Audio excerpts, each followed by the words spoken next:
Karena itulah para sahabat Nabi menjadi contoh mercusuar buat kita bahwa Quran ini dididik diletakkan, dimasukkan di akal mereka, diletakkan dalam kehidupan mereka, mewarnai hidup mereka. Dimulai dari mensucikan jiwa mereka. Dengan baca Quran itu targetnya harus suci jiwanya. Wa yuzakkihim. Salah satu kunci utamanya adalah membaca dan menghafal Quran. Maka itu harus bisa mensucikan jiwa. Makanya kalau menghafal, membaca belum bisa mensucikan, harus diteruskan sampai suci jiwanya. Karena kalau sudah suci jiwanya baru bisa kita ajarkan ilmu Alkitab, wa yu'allimuhumul kitab.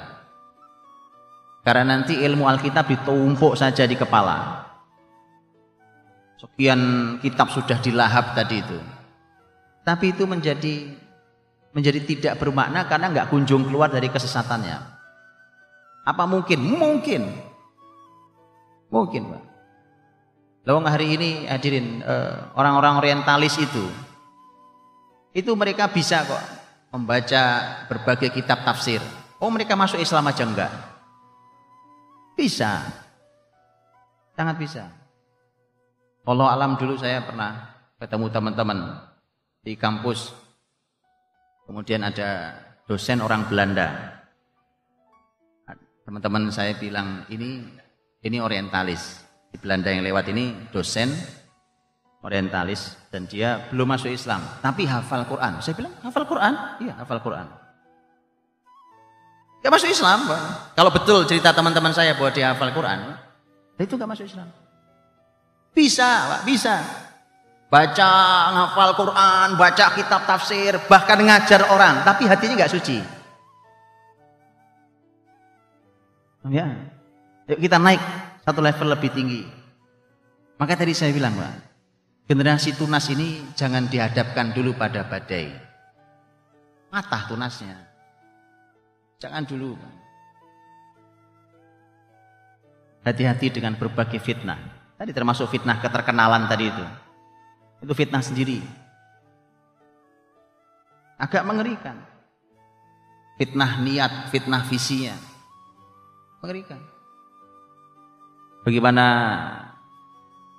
kemudian hadir potret, ya kan? Wah, pengen Pak anak saya hafal Quran, suaranya enak, ngimami di masjid, ya kan? Terus keren, ya kan? Anak muda keren, penampilan keren. Lama-lama dibawa media, Pak. Media itu begitu ngerinya. Kalau tidak dipegang orang beriman itu kan ngerinya begitu. Dibawa media, dinaikkan, bahasa kita sekarang diviralkan, ya kan? Begitu diviralkan, wah, semua orang kayak begitu saya pengen. Gak menarik, Pak. Quran itu bukan untuk itu. Inna hadzal Quran, kata Allah, sesungguhnya Quran ini yahdi lillati hiya aqwam wa yubashshirul mu'minina alladziina ya'maluna shalihati anna lahum ajran kabira. Quran ini harus berfungsi sebagai hidayah, petunjuk hidup kepada jalan yang lebih lurus dan memberi kabar gembira pada orang beriman. Kabar gembira itu artinya kalau hidup, namanya kabar gembira kan hidup jadi bahagia, Pak. Jadi bahagia. Harus diukur tingkat kebahagiaan. Bahagia enggak Anda ngafal Quran? Jangan-jangan enggak bahagia deh, Pak. Atau saat sedih hiburannya Quran. Tanya orang ahli Quran, para penghafal Quran, kamu kalau sedih hiburannya apa? Tanya, Pak. Karena Quran wa yubasyirul mu'minin. Selain memberikan kabar gembira di akhirat karena amal solehnya orang beriman, tapi itulah di dunia mereka terhibur dengan Qurannya, bahwa mereka mendapatkan pahala yang besar. Bahagia orang beriman sejak di dunia karena dikabari Allah bahwa dia mendapatkan pahala yang besar. Maka Quran perlahan-lahan pasti itu ditanamkan di diri para sahabat Nabi SAW, dan itu sangat banyak, Pak. Sampai keputusan-keputusan pribadi itu harus diukur dengan menggunakan ayat. Harus kayak begitu. Contoh,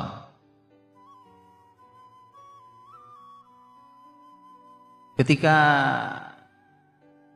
kisah Julaibib, sahabat Nabi SAW, Julaibib pemuda belum nikah, pemuda lajang belum nikah. Dan Julaibib secara penampilan tidak ada akhwat yang tertarik, Pak. Orangnya berkulit hitam, berambut keriting, penampilan tidak menarik sama sekali. Nabi SAW mengatakan pada Julaibib, Julaibib pergi ke rumahnya itu, orang Ansor bapak itu, sampaikan bahwa aku melamarkan putrinya untukmu. Mau dinikahkan sama Nabi SAW. Bahkan Nabi SAW juga menyampaikan pada sang suami, sang Julaibib. Kata suaminya agak kaget, kok Julaibib enggak yang lain untuk putri saya. Sang ayah, sang ibu, ayahnya pulang menyampaikan pada istrinya. Istrinya juga lebih kaget lagi, kenapa Julaibib, kenapa bukan yang lain. Bapak ibunya lagi berbincang, lagi membicarakan kenapa Julaibib yang dikirim Nabi, bukan yang lain. Putrinya mendengar, Pak. Dari dalam itu putrinya dengar, bapak ibunya lagi ngobrolin itu, lamaran itu. Putrinya yang membacakan ayat. Putrinya membacakan ayat. Oh gitu, Pak. Jadi keputusan rumit. Bayangkan ini wanita cantik, wanita mulia, kemudian yang dikirimi Nabi kok ya Julaibib, enggak yang lain. Wajah penampilannya enggak cocok banget sama putri kita. Wa ma kana lil mu'mini wala mu'minatin idza qadallahu wa rasuluhu amran ay yakuna lahumul khiyaratu min amrihim. Orang beriman itu kalau Allah Rasulnya sudah memutuskan perkara sudah enggak punya pilihan. Itu kata putrinya. Sampai jadi keputusan itu. Terima, nikah mereka. Justru arti itulah sahabat Nabi SAW. Dan begitulah bahwa Quran bekerja pada generasi, individu-individu, orang per orang. Dan mereka selalu bertanya pada Quran,